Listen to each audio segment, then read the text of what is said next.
Wow. Very nice.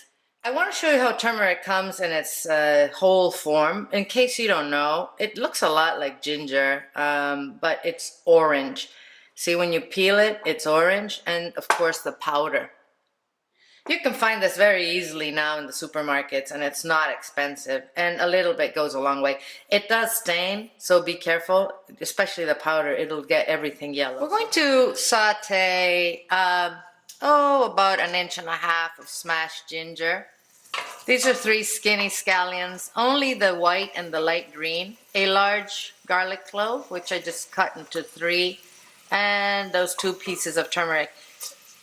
If you're using powdered, you're gonna need a teaspoon.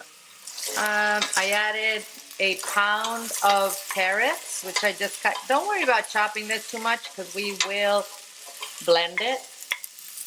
And I'm going to add a half of jalapeno, which I seeded and took the membrane out. This is optional. Yeah. So we're just going to saute this for a few minutes.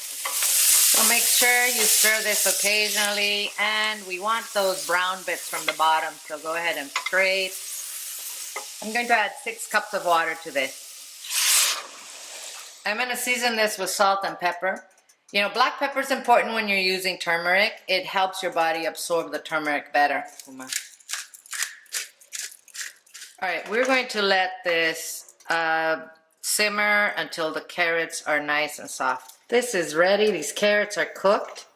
I'm going to let it cool down a little bit, and I'm going to blend it. So this is ready. I'm just going to adjust the salt and serve. I'm going to serve this soup with a little bit of coconut milk, and this is optional.